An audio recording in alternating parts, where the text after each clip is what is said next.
সেই আল্লাহ বলছেন আলাম নাজালিল আরদা মিহাদা ওয়াল জিবালা আওতাদা ওয়া খালাকনাকুম আজওয়াজা। আমরা বিহারে বড় বড় পাহাড় দেখতে পাই, পাকুড় ঝাড়খণ্ডে ভাগলপুরে বড় বড় পাহাড় দেখতে পাই, আসামে পাহাড় রয়েছে, ওয়েস্ট বেঙ্গলে পাহাড় এত নাই, দার্জিলিংয়ে রয়েছে। কেন পাহাড়গুলি কে বানালো? ওই জায়গাতেই বানালো সরকার। 2 ইঞ্চি হটিয়ে দেখ, কিয়ামত পর্যন্ত চ্যালেঞ্জ আছে, পারবে না। মানুষ ভাবে যতগুলি পৃথিবীতে দেখা যায় অতগুলি পাহাড়, জি না। সমুদ্রের ভিতরে এমন পাহাড় আছে, আন্দামান যে দ্বীপপুঞ্জ, এই দ্বীপটা কি দ্বীপ? এটা পাহাড়ের মাথা, বাকি পাহাড়টা সমুদ্রে লুকানো আছে। কোন পাহাড় 800 কিলো, কোন পাহাড় 900 কিলো, 1000 কিলো সমুদ্রের ভিতরে ডুবে রয়েছে। আল্লাহ তাবারাক ওয়া তাআলা বলছেন ওয়াজআলনাস সিরাজা ওয়া হাজা, আমি তোদের জন্য তেমন একটি জিনিস প্রদীপ বানালাম, প্রতিদিন একই টাইমে পূর্বে উঠবে পশ্চিমে ডুববে। অথচ এই সূর্যের খবর 250 কিলোমিটার নিচে সমুদ্রে আর পৌঁছায় না। সেটা অন্ধ তো অন্ধ, আজও অন্ধকার, কাল অন্ধকার, পরশু অন্ধকার, যতদিন না কিয়ামত হবে ওই জায়গায় আলো পৌঁছাবে না। সেখানে মাছ বাস করে, সেই জায়গায় এমন প্রাণী বাস করে, আমার আল্লাহ জানে ওদের কাছে সূর্যের আলো পৌঁছায় না। সেই মাছগুলোর মাথাতে কত রূপ সুন্দর লাইট দেওয়া আছে, যে লাইটটাতে ব্যাটারি লাগে না, আলো লাগে না, কারেন্ট লাগে না, সেখানে চার্জার লাগে না, আজীবন চলছে। মোটর সাইকেলের হেডলাইটের থেকেও বড় পাওয়ার দিয়ে তারা, বিজ্ঞানীরা বলছে, সমুদ্রের নিচে তারা ঘোরাফেরা করছে।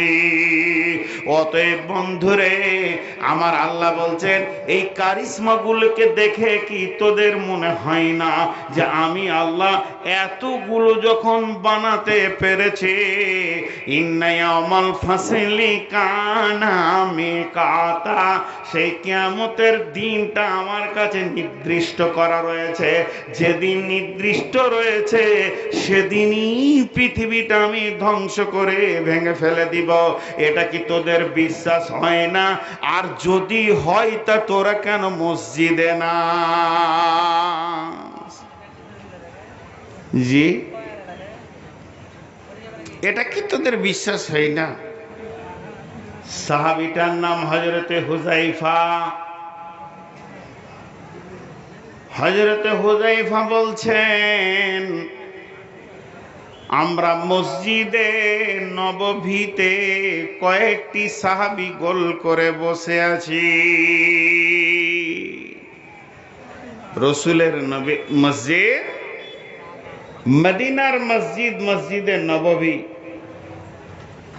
তো মসজিদে নববীতে আমরা গোল করে বসে আছি, আর আপোসের মধ্যে ফিস ফিস ফিস ফিস ফিস ফিস করে কথা বলছি, জোরে লয়, চিল্লিয়ে লয়, ধীরে ধীরে কথা বলছি।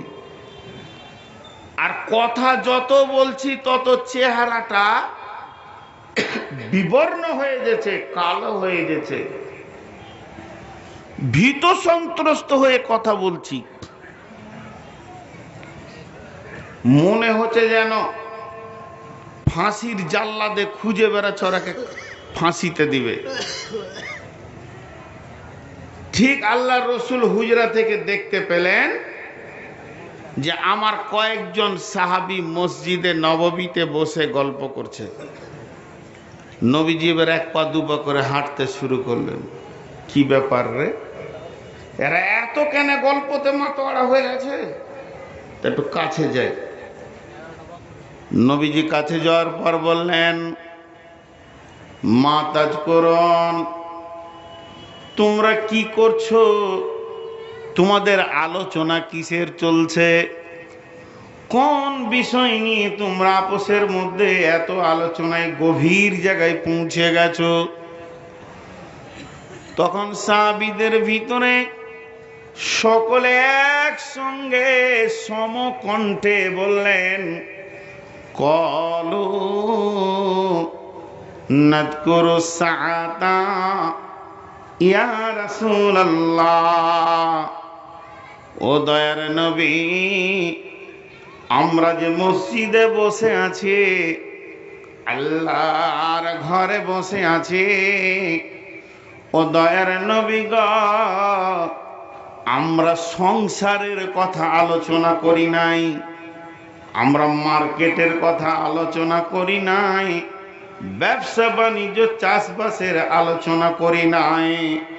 ও দয়ার নবী, আপনি যে কিয়ামতের কথা বলছেন, ওই ভয়াবহ কিয়ামতটা কেমন করে অতিক্রম করব, কিভাবে আল্লাহর সামনে দাঁড়াবো, আর কিভাবে সেই বিষয়টা শুরু হবে, এই নিয়ে আমরা আপোসের মধ্যে এত চিন্তায় পড়ে গেছি, মনে হচ্ছে যেন কিয়ামত এখনই শুরু হয়ে যাবে। আমাদের চেহারাগুলো কালো হয়ে গেছে ওই চিন্তা করতে করতে, আমরা এত গভীরে পৌঁছে গেছি। ও দয়ার নবী গো, কঠিন কিয়ামতের ভয়ে এখন আমরা ভীত সন্ত্রস্ত হয়ে গেছি। আল্লাহর নবী বলতেন, ইন্নাহু লান তাকুমা, খবরদার শুনে লাও, ওইটা কোনো দিন কিয়ামত হবে না, কিয়ামত বস্তুটা আসবে না। পৃথিবী ধ্বংসের ব্যাপারে যা বলেছে, এই কিয়ামতটা কোনো দিন হবে না। তোমরা নিশ্চিত হয়ে যাও, কিয়ামত হবে না, হবে না, হবে না। হাত্তা তারাহা আশরাতা আয়াতেন, যতদিন পর্যন্ত তোমরা নিজের দুটি চোখে, এই চামড়ার চোখে 10টা জিনিস পৃথিবীতে না দেখবে, অতদিন পর্যন্ত নিশ্চিত হয়ে যাও কিয়ামত হবে না।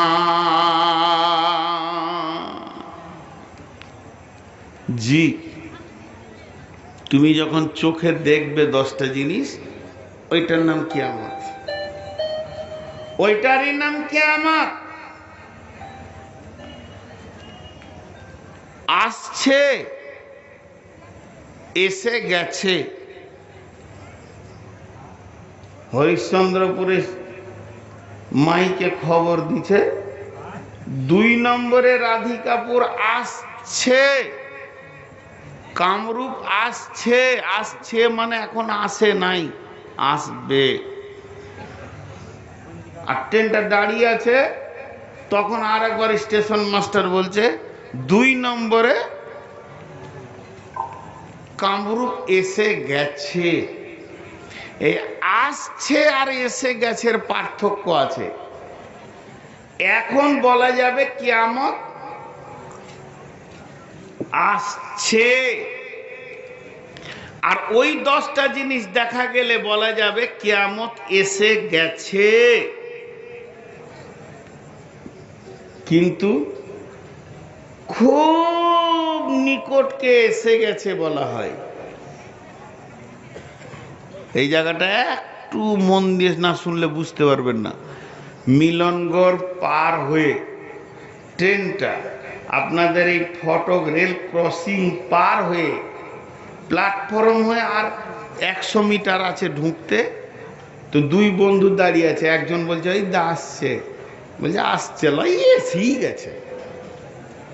তো এই এসি গেছেটাকে ধরতে হবে, আর আসছে বলা যাবে না। অনেক রাস্তাকে পেছনে ফেলে দিয়েছে হরিশ্চন্দ্রপুরের ব্যাপারে, সেই শিয়ালদাতে হাওড়াতে ছেড়েছে, এতটা রাস্তাও পেছনে ফেলেছে। আর 50 হাতে লেগে বলবি যে আসছে, ওটা ধরেলে এসি গেছে। ঠিক এরকম কোনো কোনো ক্ষেত্রে হয়। আপনি 20টা ছেলেকে জমা করতে চাইছেন কোন একটা কাজে, 15 জন এসছে, 4 জনের এখন ফোন ধরছে না, কোথা গেল। আর একজন ও ফোনটা ধরেছে, বলছে হরিশ্চন্দ্রপুরে আছি, 5 মিনিটে চলে আসছি। তখন আপনাকে জিজ্ঞেস করছে খবিরুদ্দিনের খবর কি, ও ধরেলে এসে গেছে, এই ফোন ট্রেন গাড়ি ছাড়লো। তো এসে গেছে মানে আমাদেরকে ধরে নিতে হবে কিয়ামত এসে গেছে, ঢুকে গেছে। তো এই 10টা কি? নবীজি 1 নম্বরে বলছেন ad-দাজ্জাল। দাজ্জালটাকে হযরতে জারির রাদিয়াল্লাহু তাআলা আনহু বর্ণনা করেন, যখন আমি ইসলাম কবুল করিনি, আমি মুসলমান হইনি, আমি ইহুদির বাচ্চা, ইহুদি ছিলাম। তখন আমরা একবার সমুদ্র পথে সফর করতে গেছিলাম। আমরা নৌকায় চেপে মাসকে মাস সমুদ্রের পথে চলছিলাম। চলতে চলতে চলতে চলতে এই সমুদ্রের ভিতরে এমন একটা ঝড় আসলো, সমুদ্রের ভিতরে এমন একটা সাইক্লোন এসে গেল, আমাদের নৌকাটা গিয়ে কোনো একটা দ্বীপে আটকে গেল। সেখানে আটকে যাওয়ার পর আমি ওই জায়গাতে গিয়ে আমরা সকলে নৌকাটাকে নঙ্গর করে দিলাম, নৌকাটাকে বেঁধে দিলাম। সেই পাহাড়ের ধার ধরে উঠতে উঠতে গিয়ে ওপরে একটা রাস্তা পেলাম। ওই রাস্তায় গিয়ে দেখছি একটি মানুষ রয়েছে। ওই মানুষের গায়ে লোমগুলো এত বড়, ওর মাথা গোটা বডিতে লোমে ঢাকা আছে, ওকে দেখা যায় না যেটা মানুষ না অন্য কোনো পশু। তো ওই আবার ওই অবস্থায় কথা বলছে, তোমরা কে, তোমরা কোথা থেকে এসেছো? আমরা আমাদের পরিচয় দিলাম। বলে এটা কোন জায়গা? বলে এটা অমুক পাহাড়ে তোমরা পৌঁছে গেছো। বলে এখানে কি দাজ্জাল আছে? বলে একটু আগিয়ে গেলে তোমরা দেখতে পাবে তাকে গুহার ভিতরে বেঁধে রাখা হয়েছে, ওই জায়গায় আছে।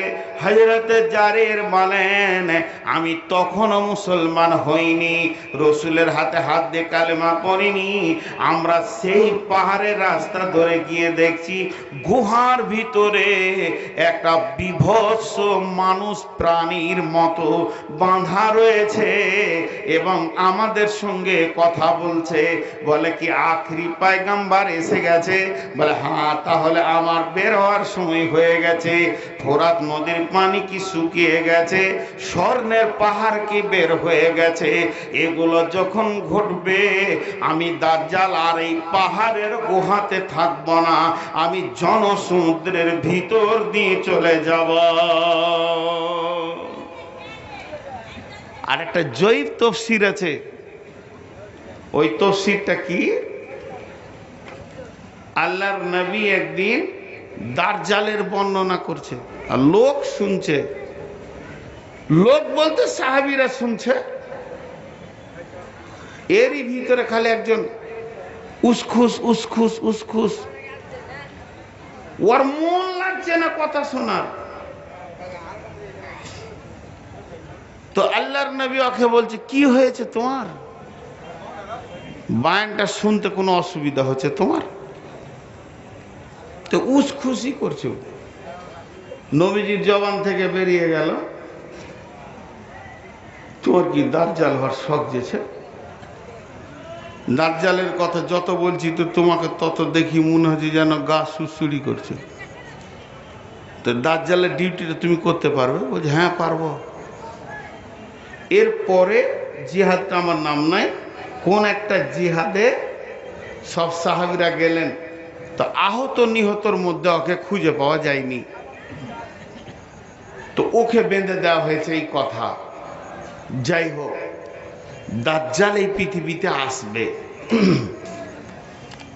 এখন আপনাদেরকে ছোট্ট একটি কথা জিজ্ঞেস করব, তারপর আগিয়ে যাব। দাজ্জালের দুটি চোখ, ইউটিউবে আবার দাজ্জালের চেহারা দিয়েছে। দাজ্জাল কেমন হবে চেহারা দিয়েছে, মাঝে একটা চোখ করে দিয়েছে, গরু চোখ ওর দুটা, কিন্তু একটা কানা থাকবে। কানা থাকবে বলে চোখটা পচে গিয়ে সাদা হয়ে গেছে, কানা হয়ে যায়, ওই রকম থাকবে। তো ওটা ভিতরে থাকবে না, আবার চোখটা এখানে ঝুলবে ওর আঙ্গুরের মতো। কালকে ফের ইউটিউবে কেউ করে দিবে এরকম। এইদেরকে, এই যে আমি যতবার পানি খেলাম ডান হাতে খেয়েছি, আমার লাইফে আমি বাঁ হাতে পানি খেয়েছি না জানি না। তো একটা ইউটিউবে দেখছি যে বাঁ হাতে এমনি করে আমি পানি খেয়েছি, বোতলে এইভাবে বাঁ হাতে। তা আমাকে একজন আমার মহব্বতের মানুষ বলছে, হুজুর বাঁ হাতে পানি খেয়েছেন, মানে কোনো দিন হতে পারে না। পেছনের লেখাটা দেখো, ওর ক্যামেরায় উল্টো আছে। বলছি লেখা তো পাওয়া যাচ্ছে না। বলে তাহলে আমার মাইক্রোফোন কোন দিকে আছে? বলছে আপনার বাঁ দিকে আছে, যেদিকে মাইক্রোফোন আছে ওই দিকেই পানি খেয়েছেন। আমি এই মাইক্রোফোনটা একবার খুলে যদি ডান দিকে করে দেন তো সুইচ টিপে দিলে যেমন বাল্ব বন্ধ হয়ে যায়, আমার বায়ন বন্ধ হয়ে যাবে। আমি বাঁ দিকে মাইক্রোফোন দিলে আমি 1 মিনিট বক্তব্য রাখতে পারবো না। এটা আল্লাহর কারিশমা, আল্লাহ জানে। খালি কিচ্ছু নয়, এটাকে খুলে এই দিক থেকে করে দেন। অনেক বক্তা আছে এইদিকেও লাই, এইদিকেও লাই। আমার একদিকে মাইক্রোফোন থাকবে, এইটা এই দিকে করে দিলে আমি 1 লাইন বক্তব্য রাখতে পারবো না। এটা আল্লাহ জানে, সব বন্ধ হয়ে যাবে, বুদ্ধি বিদ্যা সব শেষ। তো আমার যেদিকে মাইক্রোফোন আছে ওটা আমার ডান দিক, জন্ম থেকে ডান দিকে মাইক্রোফোন নিয়ে ডান হাতে পানি খেয়েছি। বুঝলেন না, মাইক্রোফোনটা বাঁ দিকে আছে, পানিটা বাঁ হাতে খেয়েছি। তো ইউটিউব এরা আবার কালকে দার্জালের ছবি বের করে দিচ্ছে। দার্জাল কেমন আমি বায়ান করেছি 20টা লোকের সামনে, পরের দিন দেখছি ইউটিউবে দিয়েছে কয়েক হাজার লোক। কোথা থেকে যে এডিট করছে ওরা জানে, ওদের আল্লাহ জানে। তো যাই হোক, দার্জাল আসবে পৃথিবীতে। এখন ছোট্ট একটা কথা জিজ্ঞেস করি, এই দার্জাল কানা পৃথিবীতে আসবে, দার্জালের ব্যাপারে বিশ্বনবীর জামানায় কোনো খোঁজ খবর নেওয়া হয়নি। হযরতে উমরের জামানায় লোক পাঠানো হয়েছে। হযরতে উমরের জামানায়, বিশ্বনবীর জামানায় আল্লাহ তাবারাক ওয়া তাআলা দার্জাল কি, দার্জাল কে, দার্জাল কেন, দার্জাল কোথায়, সম্পূর্ণ হিসাব তার নবীকে আল্লাহ ওহীর মারফত বুঝিয়ে দিয়েছেন। কিন্তু হযরতে ওমর লোক পাঠিয়েছিলেন যে দার্জাল কোথায় আছে খবর নাও, এ ইয়াজুজ মাজুজ কোথায় আছে খবর নাও।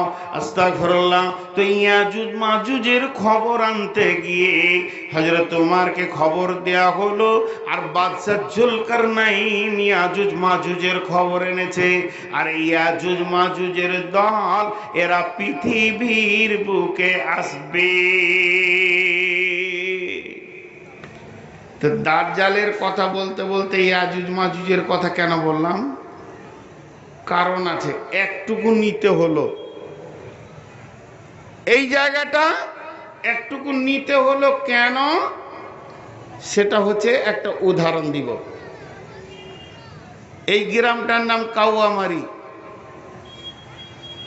কালকে তৃণমূলের মিটিং হবে কাউয়ামারিতে। তৃণমূলের নেত্রী আসবে মমতা ব্যানার্জি। তাহলে এই ফিল্ডটাকে ঠিক করবে কারা? ফিল্ডে গেট করবে, ফিল্ডের মাটিকে সমান করবে, মঞ্চ বানাবে, বাঁশ নিয়ে আসবে, স্টেজ করবে কারা? তৃণমূলের ছেলেরা। কংগ্রেসের নেতা আসবে, খাটবে কে?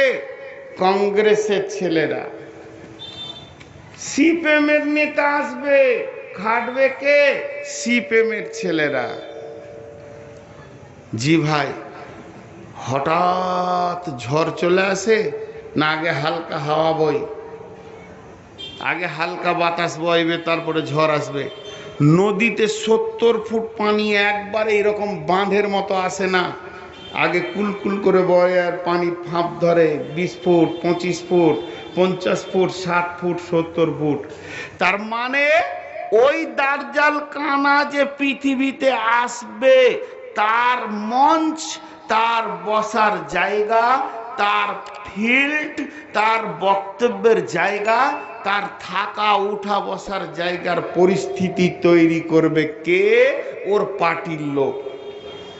কাউয়ামারিতে আছে ওর পার্টির লোক আছে। কাউয়ামারিতে কেন, আমার গ্রামেও আছে। কেন? 2 মিনিট ইয়াজুজ মাজুজের কথা শোনেন। ইয়াজুজ মাজুজ একটি দল, সূরা কাহফের ভিতরে সুন্দর করে তাফসীর এনেছেন। বাদশা জুলকারনাইন যেখানে সূর্য ডুবে ওই জায়গায় গিয়ে পৌঁছালেন।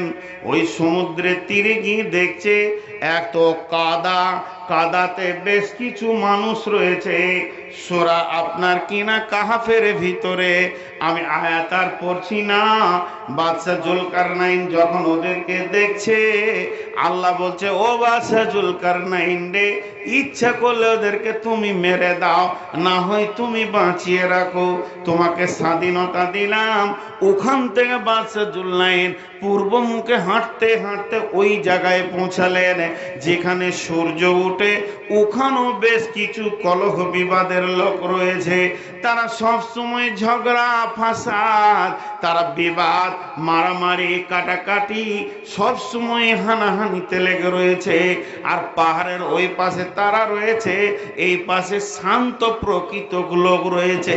এরা বাদশাকে দেখে বলল, ও বাদশা জুলকারনাইন রে, আপনি যখন এত দূর পর্যন্ত পৌঁছে গেছেন, আমাদের কাছ পর্যন্ত যখন এসে গেছেন, তো আপনার কাছে আমাদের আবেদন হচ্ছে, ওই লোকগুলি এত হানাহানি কাটাকাটিতে লেগে রয়েছে, সব সময় মনে হচ্ছে যেন কে কাকে কাটবে, খাবে, মারবে, তাকে কি করে ও করে জ্বালিয়ে দিচ্ছে। এই লোকগুলি থেকে আমাদেরকে একটু পার্থক্য করে দাও। আল্লাহ তাবারাক ওয়া তাআলা বাদশা জুলকারনাইনকে এমন একটি ক্ষমতা দিলেন, 2টি পাহাড়ের মধ্যখানে পাথর দিয়ে আর লোহা দিয়ে ওটাকে সুন্দর করে প্রাচীর বানিয়ে দিলেন। ওই প্রাচীরের ওই দিকে রয়েছে ইয়াজুজ মাজুজের দল। ওই ইয়াজুজ মাজুজের দলেরা সেই জায়গায় নিজেদের কলহ বিবাদে মেতে রয়েছে। তারা প্রাচীরকে অতিক্রম করার চেষ্টা করছে, কিন্তু পারবে না। ওই যে উমারের কথাটা বললাম, হযরত উমারের জামানায় প্রতিনিধি পাঠানো হয়েছিল, যাও তোমরা দেখে এসো ইয়াজুজ মাজুজ তো এই জমিনেই আছে, তারা তো আসমানে নাই যে তাদেরকে দেখা যাবে না। যখন তারা এই জমিনেই রয়েছে তখন তাদেরকে দেখা সম্ভব। এরকম আগাতে আগাতে তারা যখন পূর্ব উত্তর কোণের দিকে হাঁটতে শুরু করলো, এক জায়গায় গিয়ে তারা বৃহৎ প্রাচীর দেখলো। সেখানে লৌহ বিপণী অনেক বড় বড় মাল পড়ে রয়েছে, কিন্তু এই প্রাচীরে ছিদ্র দেখা গেছে এবং প্রাচীরের ওই পাশ থেকে আওয়াজ শোনা গেছে। তারা জোর জোর চিৎকার করছে, কিন্তু তাদেরকে দেখা যায়নি। মানে এরা পাঁচি টপকি আর দেখেনি। উমারকে এসে খবর দিল, একটা ছিদ্র পেয়েছি, ফোঁটা, আর চিল্লাচিল্লির আওয়াজ পেয়েছি। জি, মানুষে মানুষ খায় আমাদের দেশি, ওটাও আবার ওই পূব দিকে আছে, নাগাল্যান্ড। মানে মানুষে মানুষ খায় আমাদের দেশেই। আর অসভ্য মানুষ আছে ভারতে, এখনো কাপড় পরে না, ন্যাংটা হয়ে ঘুরে, ছেলে পিলে বহু বেটি সব। সেটা কোথায়? আন্দামান দ্বীপপুঞ্জে। তারা জঙ্গলেই থাকে, জঙ্গলেই ঘুরে, জঙ্গলি মানুষ। তো এই আজীব দেশ, তো ওই দেশে মানুষে মানুষকে কেটে খায়। তো কাছাকাছি হলো, তাদেরকে ইয়াজুজ মাজুজের হাওয়া লেগেছে, তাছাড়া মানুষ খাবে কেন?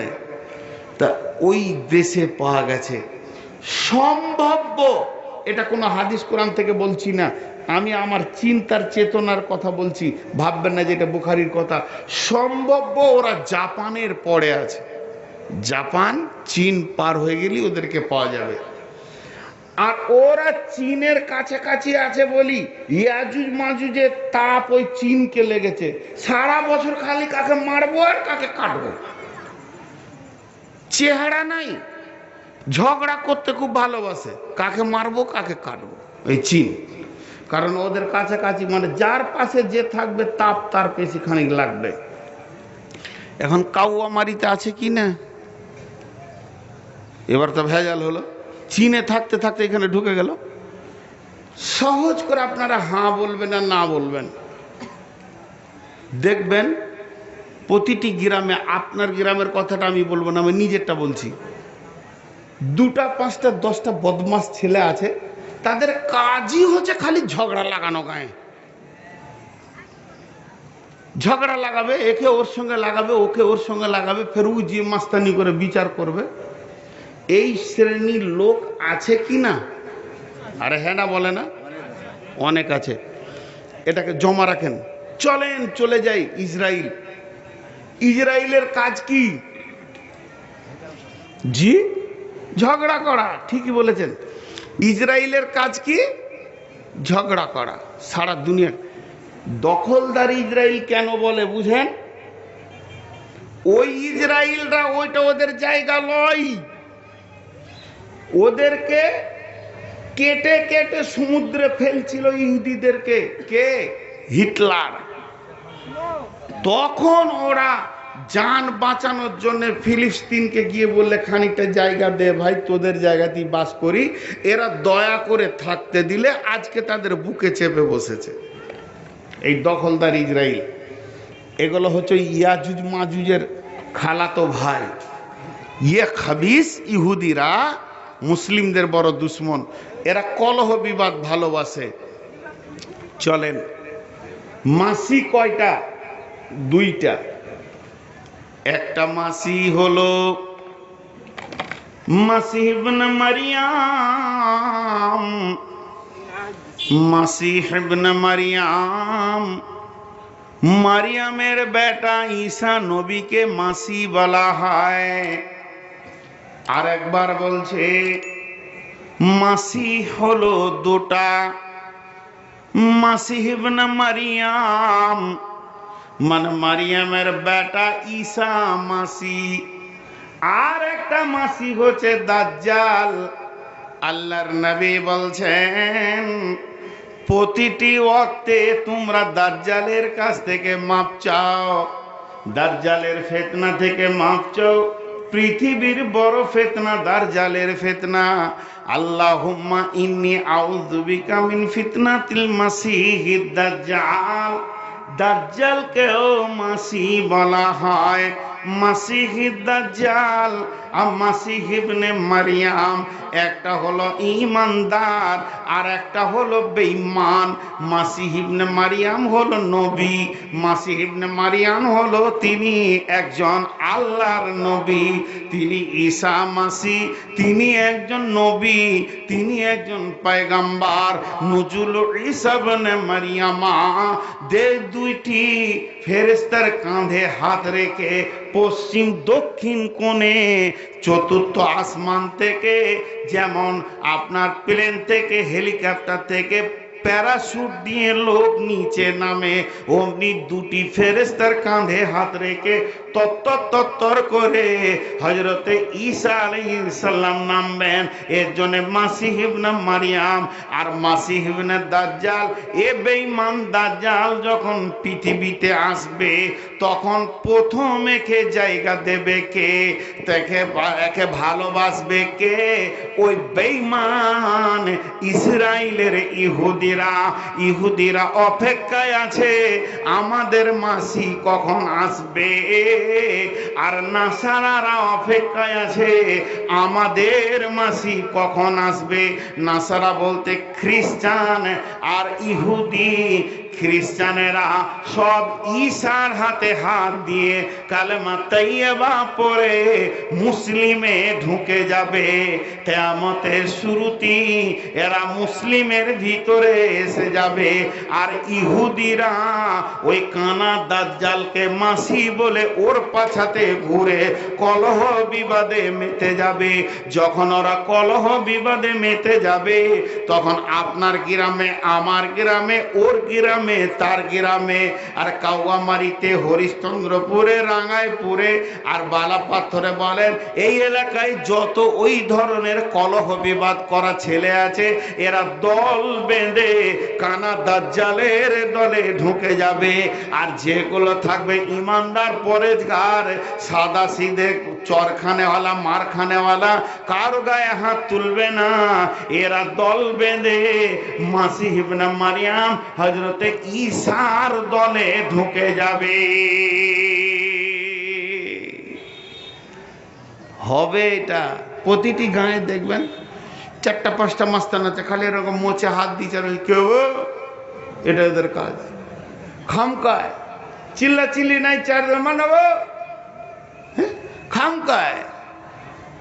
হ্যাঁ, একটা ছেলে আমাদের ওখানে বসে বসে চা খেতে চায় দোকানে, পেছন থেকে একটা সব সাউন্ড এলো জোরে, 2 জন চিল্লাচিল্লি করছে, তুই চা খেতে খেতে বলছে মার্শাল মানে ফেলতে, ওকে অ্যাকশন লেগে গেছে।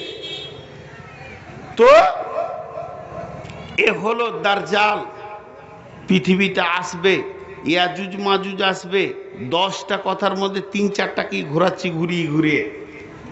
দাজ্জাল যখন এসে যাবে তখন ইয়াজুজ মাজুজ আসবে। আর দাজ্জাল আর মাসিহ ইবনে মারিয়ামের আগে আসবে কে? ইমাম মেহেদী, সৈয়দ ফ্যামিলি থেকে, সৈয়দানা ফাতেমা রাদিয়াল্লাহু তাআলা আনহার ফ্যামিলি থেকে ইমাম মেহেদী আসবে। এর জন্যে ইউটিউবে দেখবেন কাজী ইব্রাহিমের বক্তব্যে বা বড় বড় যারা আলেম তারা সার্চিং করে বলছে ইমাম মেহেদী 2 থেকে 3 বছরের মধ্যে আসবে। এটা আইডিয়া, এটা খবরদার ভাববেন না যে অরিজিনাল, কারণ আমি ওনাদের কথাটাও যদি বলছি তো আইডিয়া। কেন? মুফাসসিরিনদের মত হচ্ছে যে 14 বছর মুসলিমদের উপরে জুলুম চলবে। ক বছর? 14 বছর। ওনারা হাদিস কোরআনকে অঙ্ক করেছেন, আমার মতো মাথা মোটা লয় যারা বড়, যাদের জুতা আমার মাথাতে, ওই আলেমেরা বলছে। তো 14 বছর যদি মুসলিমদের ওপরে জুলুম চলে, চলছে ক বছর? এখন রানিং চলছে ক বছর? 9 বছর হলো, 9 বছর কিংবা 8 বছর, 14 থেকে শুরু হয়েছে, 14 সাল থেকে খুব ভয়ানক শুরু হয়েছে, তাহলে 6, 7, 8 বছর চলছে না, 11 বছর চলছে, 11 বছর চলছে, আর 3 বছর আছে। ওসমানিয়া চুক্তি, ওসমানিয়া চুক্তি বুঝেন তো? আপনারা বলেন ওসমানিয়া চুক্তি বুঝেন? এটা একটু শুনেলেন।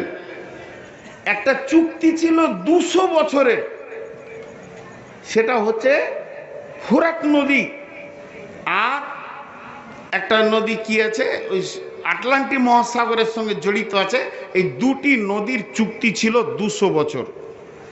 আপনাদের এই মসজিদের জায়গাটা আমি চুক্তি করেছি কাওয়ামারি মসজিদ কমিটির সঙ্গে যে আমি এখানে 100 বছর থাকব। 100 বছর যেদিন হবে, যেমন ময়দান ছিল খালি করে আমি বর্ধমান চলে যাব, আমি একটা ব্যবসা শুরু করেছি।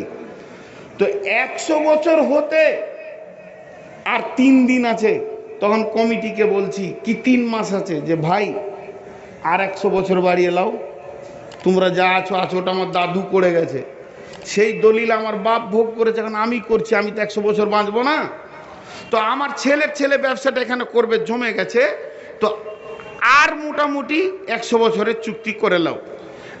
কমিটি বলছে না, তোমার ডিসেম্বরের 31 তারিখে উঠে যাওয়ার কথা আছে, আমি ডিসেম্বরের 31 তারিখে খালি ময়দান দেখব, আর যদি খালি না থাকে তো 2 তারিখে জানুয়ারির 1 তারিখে জিসিপি নিয়ে ঢুকবো, সবটিকে ভেঙে সরিয়ে দেবো।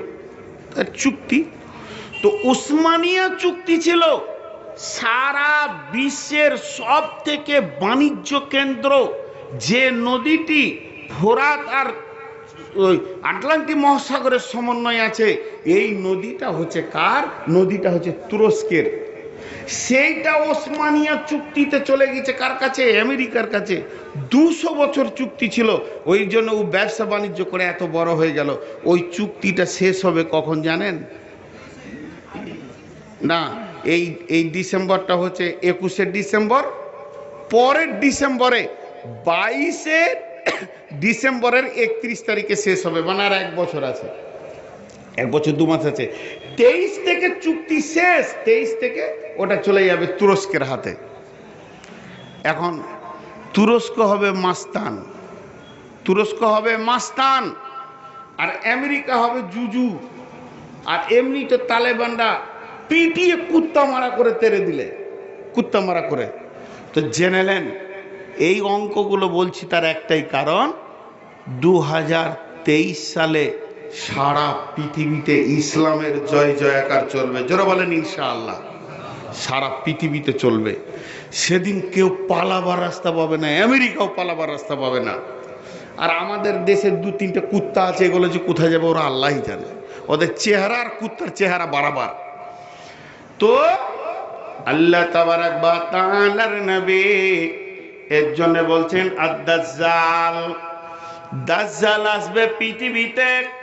2 নম্বরে নবীজি বলছেন আদ-দুখান, দুখান মানে হলো ধোঁয়া। ধোঁয়া কাকে বলে? লকড়ি জ্বালালে আগুনের উপরে যেটা উঠে সেটা ধোঁয়া। নিচে থাকে আগুন, উপরে উঠে ধোঁয়া। এই ধোঁয়াটা কেমন? তাফসীরে মাজাহিরে লিখছে এই ধোঁয়াটা 40 দিন থাকবে। আমাদের দেশে যেমন শীতের সময় কুয়াশা এসে যায়, একে অপরকে দেখতে পায় না, এই ধোঁয়াটা যখন চলে আসবে পৃথিবীতে, ধোঁয়াটা এত ঘন হবে, এত মজবুত হবে, কাছের লোককে মানুষ দেখতে পাবে না। এই ধোঁয়াতে একে অপরকে চিনতে পারবে না। এই ধোঁয়াটা থাকবে কতদিন? পৃথিবীর বুকে 40 দিন অবস্থান করবে, তারপরে আস্তে আস্তে ধোঁয়াটা কেটে যাবে। এই ধোঁয়ার তাফসীর করতে গিয়ে একজন মুফাসসির বলছে, ভাই রে, ওই ধোঁয়াটা তো ফাঁকা জায়গায় বইবে, মানুষ মানুষকে দেখতে পাবে না। বড় ঝড়ের আগে যেমন হালকা হাওয়া বয়, বড় প্লাবনের আগে যেমন অল্প পানি বয়ে যায়, ওই ধোঁয়া বর্তমানে এসে গেছে। সেই ধোঁয়াটা চোখে আসে নাই, মানুষের দিলের ভিতরে ঢুকে গেছে। আর এটার ধোঁয়াটার নাম হচ্ছে রাজনীতি। এই ধোঁয়াটা এত ভয়ানক ধোঁয়া যে নিজের ভাইকে বাপকে পর্যন্ত চিনতে পারছে না। এটা হলো এমন একটা ধোঁয়া, মানুষের চোখের সামনে কুয়াশা বা ধোঁয়া আসলে একটা মানুষ আর একটা মানুষকে দেখতে পাই না, কিন্তু এটা দিলে ঢুকে গেছে। রাজনীতি আর অর্থ এত বেশি ঢুকেছে, ভাই ভাইকে চিনে না, বাপ বেটাকে চিনাও না, বেটা বাপকে চিনে না। টাকাকে জমানোর জন্যে বাপের চিকিৎসা হবে না, মায়ের চিকিৎসা হবে না, একটা আত্মীয়তার বন্ধনের ভিতরে ধোঁয়া ঢুকে গেছে। অতএব বিশ্বনবী বলছেন, রে পৃথিবীর মানুষ, আর কিয়ামতের অপেক্ষা করিস না, ঢুকে গেছে। হালকা পানিটা যখন মাথা ভরে দিয়েছে, ইঞ্জিনটা যখন প্ল্যাটফর্মে মাথা ভরে দিয়েছে, তো তোকে জেনে নিতে হবে ট্রেন চলে এসেছে, ব্যাগ হাতে নিয়ে নে। আর এই রকম তো ধোঁয়া সাহাবীর জামানায় ছিল না, তাদের আত্মীয়তার বন্ধন ছিল, অর্থের পায়ে তারা লাত মেরেছে। অতএব বন্ধুরে, কিয়ামত কিন্তু পৃথিবীতে চলে এসেছে, মাথা ভরে দিয়েছে, কলহ বিবাদ শুরু হয়ে গেছে। 3 নম্বর বিশ্বনবী বলছেন, ওয়া দুব্বাতুল আরজে, দুব্বাতুল আরজে, জমিনের উপরে একটা প্রাণী আসবে। ওই প্রাণীটা কেমন হবে? তাফসীরে মাজাহিরে লিখছে, ওর গোটা বডিটা হবে উটের মতো, মাথাটা হবে আপনার মানুষের মতো, সামনে পা দুটা হবে বাঁদরের মতো, পেছনকার পা হবে উটের মতো। তার গতি হবে প্রতি সেকেন্ডে, মুহূর্তের ভিতরে পৃথিবীকে ঘুরতে পারবে। সে প্রত্যেকটা উম্মতে তাকে দেখতে পাবে, সকলের সঙ্গে তার মোলাকাত ঘটবে। তার হাতে থাকবে ঈসার লাঠি, মুসার লাঠি, সুলাইমানের আংটি, নানা রকম তাফসীর দিয়েছে। এই প্রাণীটা লোককে মারবে, আংটি করে চিড়ে দাগ করে দেবে। এটার মধ্যে জান্নাতে জাহান্নামের প্রমাণ হবে। নানা রকম তাফসীরে লিখছে এটা নাম হচ্ছে দুব্বাতুল আরজ। তাহলে প্রথম নম্বরে আসবে দাজ্জাল, 2 নম্বরে আসবে দাব্বাতুল আরজ, 3 নম্বরে আসবে ইয়াজুজ মাজুজ। ওই ইয়াজুজ মাজুজের দল কিন্তু দাজ্জালকে নেতা মানবে, ইহুদিরা ওই দলে ঢুকবে। আর প্রত্যেকটা গ্রামে যারা অবৈধ মাস্তান, যাদের কাছে দিন নাই, কলহ বিবাদ ভালোবাসত, তারা দাজ্জালের পিছে পিছে ঘুরে মানুষের কাছে পৌঁছাবে। তার এক হাতে থাকবে জান্নাত, আর এক হাতে থাকবে জাহান্নাম। তার জান্নাতটা জাহান্নাম, তার জাহান্নামটা জান্নাত। সে একটা মানুষকে কেটে দেবে, আবার জীবিত করবে, এরপরে কাটতে যাবে, আর পারবে না, পালিয়ে যাবে। এটা হবে তার চিহ্ন। তার একটা চোখ আঙ্গুরের মতো ঝুলবে, সে কানা দাজ্জাল। পৃথিবীর কতটা পরিমাণ হবে, কতটা পরিমাণ হবে, ক কোটি হবে, ক লাখ হবে, কোন হাদিসে বা তাফসীরে তার সংখ্যা আসেনি। তবে আল্লাহর নবী বলছেন ওই ইয়াজুজ মাজুজের দল যখন মারা যাবে, ওদের অস্ত্র হবে তীর কামান, তীর ধনুক কামান।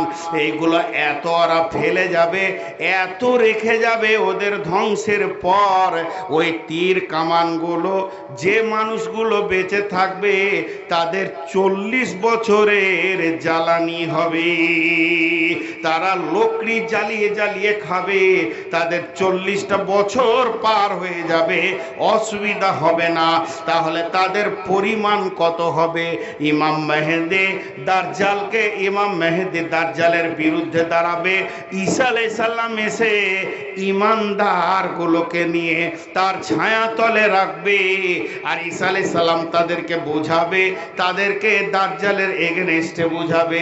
একদিকে দাজ্জাল, একদিকে ঈসা আলাইহিস সালাম। অনেক বড় এক ধরনের বড় কলহ বিবাদ যখন বেঁধে যাবে, হযরতে ঈসা দোয়া করবেন, হে আল্লাহ, তুমি আখিরি পয়গম্বরের উম্মতকে তুমি বাঁচাও। মাবুদ গো, একে তুমি হেফাজত করো। এই মাবুদ, ইয়াজুজ মাজুজ আর দাজ্জালের ফিতনা থেকে এদেরকে বাঁচাও। ইয়াজুজ মাজুজের কলহ বিবাদের জোয়ারের চাপ আর নিতে পারা যেছে না। এত চাপে কেমন করে ঈমানদার টিকে থাকবে? এই দোয়াটি যখন করবে, দোয়াটি আল্লাহর কাছে কবুল হয়ে যাবে। ওরে আমার ভাইরে, ওরে আমার বোন রে, মা রে, বেটি রে, কান করে শুনেন। এই দোয়াটা কবুল হওয়ার সঙ্গে সঙ্গে এই ঘাড়ের গর্দানের কাছে একটা করে ঘা হবে, বিষাক্ত ঘা হবে। ওই ইয়াজুজ মাজুজের দলের ওদের প্রত্যেকের ঘাড়ের গর্দনের কাছে যখন ঘাটা হয়ে যাবে, পৃথিবীর বুকে কোনো তার ওষুধ থাকবে না, এত বিষাক্ত হয়ে যাবে। সমস্ত গুলি একই সঙ্গে মারা যাবে, আর এত মারা যাবে তাদের একটাও বেঁচে থাকবে না, তাদের একটা বিছন পর্যন্ত থাকবে না। লাশ আর লাশ, আপনার ঘরে লাশ, বাইরে লাশ, মাঠে লাশ, ঘাটে লাশ, পুকুরে লাশ, বাগানে লাশ, লাশ আর লাশ, যেদিকে যাবে লাশ। কে তাদেরকে দাফন করবে? এতগুলি লাশ কোথা গিয়ে রাখবে? কিভাবে কি করবে? আবার হযরত ঈসা আলাইহিস সালাম দোয়া করবেন, তিরমিজি শরীফের হাদিস, হে আল্লাহ, ইয়াজুজ মাজুজের দল এত লাশে পরিণত হয়েছে, এদের ব্যবস্থা কেমন করে নেবে? মুষ্টিমে কয়েকটা লোক, আল্লাহ তুমি ব্যবস্থা করে দাও। যখন এই কথা বলবে, তখন আপনার কিনা সমুদ্রের ভিতর থেকে পাখি উড়ে আসবে। কোথা থেকে আসবে? কোন অজানা দেশ থেকে আসবে, পৃথিবীর কেউ জানবে না। তারা দল বেঁধে আসবে, আর এক একটা পাখিতে 3খানা করে লাশ নেবে, একটা ঠোঁটে 2, পায়ের পাঁজে 2টা। আবার তারা সমুদ্রের দিকে ফিরে চলে যাবে। কিছুক্ষণের মধ্যে আর লাশ দেখা যাবে না। তখন মুষলধারা বৃষ্টি হবে, বৃষ্টিটা 40 দিন চলবে, পৃথিবী ধুয়ে সাফ হয়ে যাবে। সেই জামানার উম্মত 40 বছর বেঁচে থাকবে। কয়টা হলো? দাজ্জাল আসবে, ধোঁয়া আসবে, ইয়াজুজ মাজুজ আসবে, ঈসা আলাইহিস সালাম আসবে, যে আর পৃথিবী দুব্বাতুল আরজ আসবে, 5টা হয়ে গেল, পৃথিবী ধুয়ে মুছে সাফ হয়ে যাবে। আল্লাহর নবী বলছেন সালাসাতা খুসুফিন, খুসুফিল মাগরিবি, খুসুফিল মাশরিকি, খুসুফিল জাজিরাতিল আরব। এবার 5 আর 3 8, 3টে ভূমিকম্প হবে। একটা পশ্চিম দিক থেকে আসবে, গুরগুর গুরগুর গুরগুর করে পূর্ব দিক থেকে পশ্চিম দিকে চলে যাবে, আর একটা পশ্চিম দিক থেকে গুরগুর গুরগুর করে পূব দিকে চলে যাবে। আর একটা আরব কান্ট্রি উপদ্বীপ কুল থেকে সমুদ্র থেকে ভূমিকম্প শুরু হবে, জাজিরাতুল আরব। এই 3টে ভূমিকম্প যখনই হয়ে যাবে বন্ধুরে, তখন কি হবে? তুলু'উস শামস মিনাল মাগরিবিহা, পশ্চিম দিকে সূর্য উঠে যাবে। 3টে ভূমিকম্প শেষ হবে আর পশ্চিম দিকে সূর্য উঠে যাবে। সেই দিনের সূর্য কিন্তু পূব দিকে উঠবে না। একদিন সূর্য ডুবে গেল। হযরতে জাবের রাদিয়াল্লাহু তাআলা আনহু বর্ণনা করেন, আল্লাহর নবী সাহাবীদেরকে বলছেন, ওরে আমার সাহাবীরা, তোমরা বলো বলো, সূর্য যখন পশ্চিমে ডুবে যায় সে কোথায় যায়, কোন জায়গায় সে যায়? সাহাবীরা বললেন, ইয়া রাসূলুল্লাহ, আপনি ভালো জানেন, আল্লাহ ভালো জানে, আমরা তো বলতে পারবো না। বন্ধুরে, নবীজি বললেন, সূর্য পশ্চিমে তোমরা দেখো ডুবে যায় না, ও ডুবে না, ও বরং আল্লাহর আরশের কাছে গিয়ে সাজদা করে। আবার দ্বিতীয় দিন উঠার জন্য পারমিশন নেয়। প্রতিদিন সূর্যকে আল্লাহর কাছে পারমিশন নিতে হয় পূর্ব দিকে উঠব কিনা। যেদিন আল্লাহ সূর্যকে বলবে আজকে তুই থেমে যা, ওই দিন থেমে যাবে, পশ্চিম দিকে উঠবে, পৃথিবী ধ্বংস হয়ে যাবে। কিন্তু বন্ধুরে, মোবাইলের যুগ। একবার মোবাইলটা কানে লাগান, যে আপনি ফোন করেন সৌদি আরবে, সৌদি নয় সুদানে ফোন করেন, এখন মাগরিবের আজান হবে। এরপরে ফোন করেন আমেরিকাতে, বেলা 12টা বাজছে, সূর্যর খবর 24 ঘন্টা নেওয়া যাবে, সে আছে। তাহলে কেমন করে সে আরশের কাছে যায়? বন্ধুরে আমার, যখন কামরূপ পার হয়ে যায় আপনার মিলন ঘরে ভালুকা রোডে স্টপেজ নাই, দাঁড়াই না শতাব্দী, আপনার কিনা দাঁড়াবে না হরিশ্চন্দ্রপুরে, কিন্তু স্টেশনের পারমিশন ছাড়া পেরোতে পারবে না। ওই সিগন্যালটাই হলো লাল আর সবুজ। সবুজ সিগন্যাল মানে শতাব্দী, তুমি পেরিয়ে যাও, লাইন ক্লিয়ার আছে। আর যেদিন লাল সিগন্যাল করে দেবে সেদিন আর শতাব্দী পেরোতে পারবে না। তো সূর্য যে কক্ষপথে ঘুরছে, 24 ঘন্টা ঘুরছে, একটা জায়গায় এমন আছে আল্লাহর সোজাসুজি হয়ে যায়, আর ওখান থেকে আল্লাহ সবুজ সিগন্যাল দিয়ে যায়, চলে যা, তবেই সে উঠে। যেদিন ওটা লাল সিগন্যাল হয়ে যাবে পশ্চিম দিকে উঠবে। আর 10 নম্বরে নবীজি বলছেন, তাখরিজুন নার, মাটিকে ধপ করে ফেটে গিয়ে বিরাট বড় একটা আগুন বের হবে।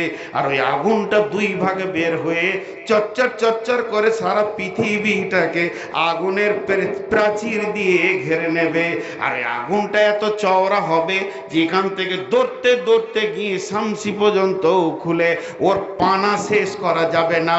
আজ আপনি পার হয়ে বেরিয়ে চলে যাবেন, হবে না, 1 ফুটের থাকবে না যে লাফ মেরে বের হয়ে চলে যাবেন। এই আগুনটা এইভাবে আস্তে আস্তে খাটাতে থাকবে, যত ছোট হবে মাছ ধরা জালের মতো। তাদের ইলাল মাহশার, সমস্ত মানুষগুলিকে কিয়ামতের মাঠে দাঁড় করিয়ে দেবে। উঠবেন না? উঠবেন কেন? জি, সেটা ঠিক আছে, কিন্তু ধৈর্য ধরেন, আমি কথা কটাকে গুছিয়ে দিই। 10টা। 1 নম্বরে দাজ্জাল, 2 নম্বরে ধোঁয়া, 3 নম্বরে দাব্বাতুল আরজ, প্রাণীটা পৃথিবী ঘুরবে, 4 নম্বরে ইয়াজুজ মাজুজ, 5 নম্বরে কি ধোঁয়া, দুখান ধোঁয়া, দাজ্জাল ধোঁয়া, ইয়াজুজ মাজুজ। আমি ভুলে গেছি গো, এখনই বললাম রে। 1 নম্বরে দাজ্জাল আসবে পৃথিবীতে, 2 নম্বরে ইয়াজুজ মাজুজ আসবে, 3 নম্বরে ধোঁয়া, 4 নম্বরে দব্বতুল আরজ, 5 নম্বরে ঈসা আলাইহিস সালাম, 6, 7, 8 3টে ভূমিকম্প হবে, 9 নম্বরে আপনার কিনা আগুন ফেটে বের হবে, আর 10 নম্বরে পশ্চিম দিকে সূর্য উঠবে, 9 নম্বরে সূর্য উঠবে, 10 নম্বরে কিয়ামতের মাঠে সবকে দাঁড় করিয়ে দেবে। জি ভাই, একদম প্ল্যাটফর্মে চলে এসেছে। যে জমিনে আমি বাস করছি, আপনি বাস করছেন, এ জমিন আমাদের নয়, পরের জমি, পরের জায়গা, ঘর বানাইয়া আমি রই, আমি তো এই জমির মালিক নই, আমি তো এই ঘরের মালিক নই। তো ভাইয়া, আপনাদের কাছে আমার আকুল আবেদন, মাল গোটাতে হবে, এখন মাল গোটাতে হবে, নিজের নিজের আমলকে রেডি করতে হবে। জি, নিজের নিজের আমলকে যখন ব্যাগে না নিতে পারবেন, অতক্ষণ পর্যন্ত পৌঁছাবেন না। আল্লাহ কি বলছেন, ইন্না ইয়াউমাল ফাসলি কানা মিকাতা, এই যে ভয়াবহ দিন, এটা আমার কাছে রয়েছে নির্দিষ্ট করা। ইন্না ইয়াউমাল ফাসলি কানা মিকাতা ইয়াউমা ইউনফাকু ফিস-সূরি ফাতাতুনা আফওয়াজা, যেদিন সুর ফুঁকে দেয়া হবে, সেদিন তোরা দল দল এসে হাজির হবে।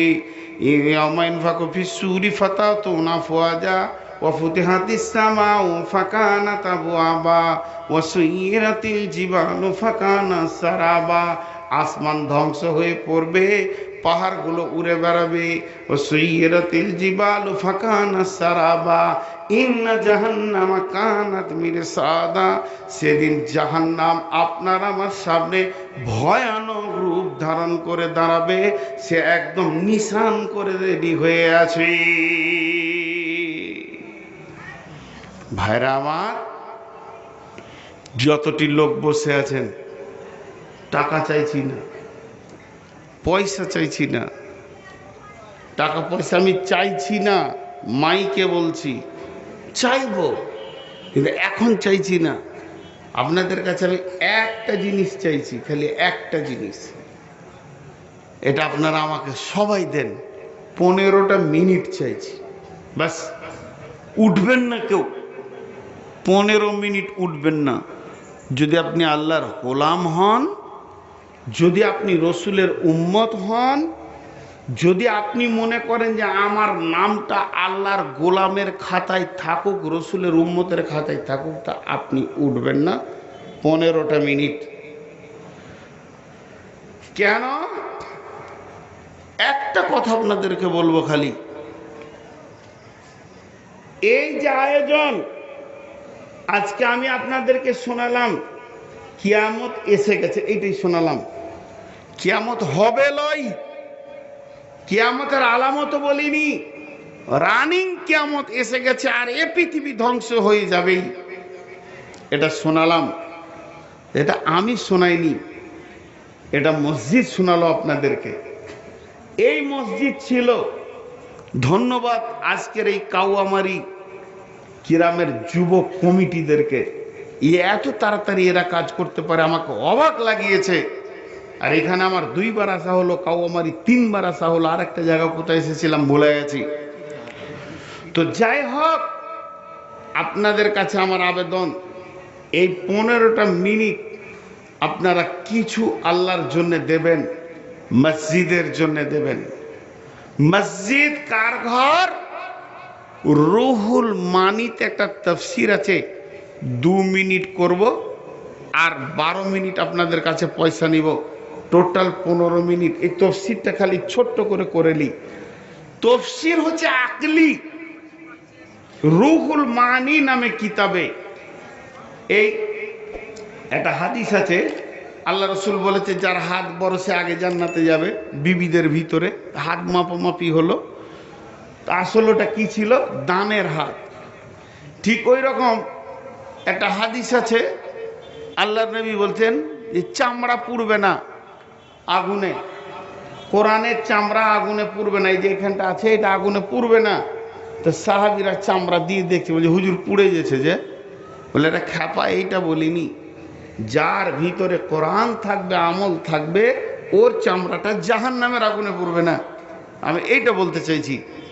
তো কিছু কথা এরকম, এক মুরব্বী মানুষ, চুল দাড়ি মোচ ভুরু সব পেকে সাদা হয়ে গেছে। তো ইউপি মাদ্রাসাতে একটা বড় আলিম এসছেন, তো দেখা করতে গিয়েছেন। তো বলছে হজরত আমার জন্য দোয়া করবেন। তো উনি বলছেন যে বুড়া লোক জান্নাতে যাবে না, হাদিসে আছে। তো কাঁদতে লেগেছে যে কোন ভেজাল হলো বুড়া হয়ে?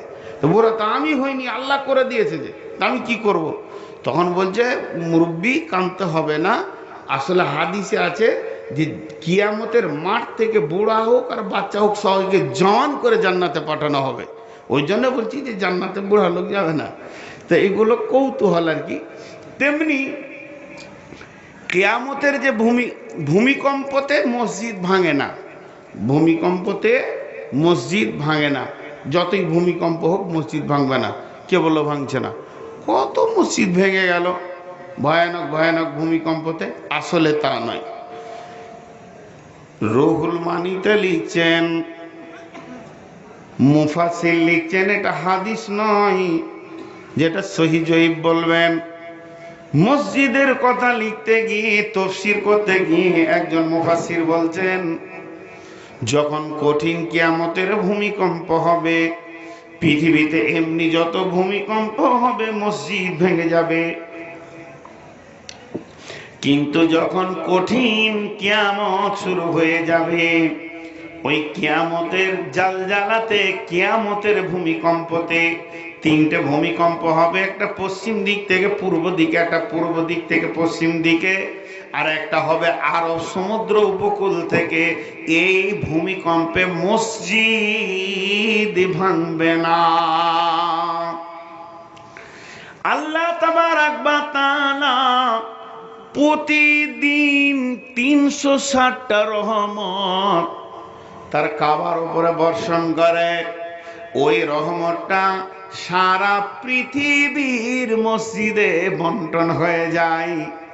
তেমনি বন্ধুরে, যেদিন কিয়ামত করবেন আল্লাহ, ভূমিকম্প শুরু করবেন, যেদিন ইসরাফিল সুর ফুঁকবে, আর পৃথিবী বাড়ি ঘর বিল্ডিং থাকবে না, উড়ে যাবে, পুড়ে যাবে, ধ্বংস হয়ে ময়দান হয়ে যাবে। সেই ভূমিকম্পটি হওয়ার আগে, ওই ভূমিকম্পটা হওয়ার আগে পৃথিবীর যত মসজিদ আছে, ওই মসজিদের জায়গাগুলো সহ মসজিদকে আল্লাহ তুলে নেবেন ফেরেশতা দিয়ে। সমস্ত মসজিদগুলোকে নিয়ে কাবার সঙ্গে মিলিয়ে দেবেন, আর কাবা সহ পৃথিবীর যত মসজিদ আছে সবগুলিকে নিয়ে গিয়ে জান্নাতুল ফেরদাউসে মিশিয়ে দেবেন। রুহুল মানি নামে কিতাবে আছে তাফসীরটা, পৃথিবীর মসজিদকে কাবার সঙ্গে লাগিয়ে কাবা সহ সমস্ত মসজিদকে আল্লাহ জান্নাতুল ফেরদাউসে দিয়ে দেবে। এবার এই মসজিদ থাকবে কোথায়? আপনার কিয়ামতের মাঠে পৌঁছানোর আগে এই জান্নাতে পৌঁছে থাকবে। এখন মসজিদের দরজায় যদি আপনার বারবার 5 ওয়াক্তে ঢোকা আপনার অভ্যাস হয়ে থাকে, তাহলে এই মসজিদ বলবে বন্ধু তুমি আমার, আমি তোমার, যতবার ডেকেছি এসেছো, আজকের দিনে ভয় করো না, তুমি তোমার মসজিদে ঢুকে যাও। তো লোক মসজিদে ঢুকবে না, জান্নাতে ঢুকে যাবে। এর জন্য বলা হচ্ছে, আল্লাহর নবী বলছেন ওয়ারাজুলুন কালবুহু মুআল্লাকুন বিল মাসাজিদে, ওই লোক আরশের ছায়াতে থাকবে যার অন্তরটা মসজিদের সঙ্গে প্রেম করেছে, মসজিদকে যে ভালোবেসেছে।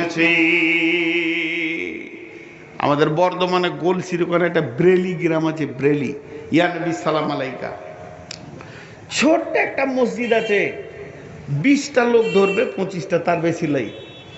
তো জোহরের আজান হলো, আমি গেলাম, বেড়াতে গেছি, আমার বাড়ি থেকে 30-35 কিলো দূর। দেখ মুরব্বী তসবি করছে, আমার চাচা উজুর জায়গা যে নাই, বলছে বাপ 30 বছর আমি একাই, আমি মসজিদ আর আমি, ওই ভাঁড়ে খানিক পানি আছে, উজু করে লাও, এখানে কোনো মুসাল্লি নেই। বলতে বলতে বলছে বেটা 30 বছর বেটির বাড়ি যায়নি বেড়াতে, বিয়াই বাড়ি যায়নি, শুধু আমার মসজিদ চলে গেলে আজান হবে না।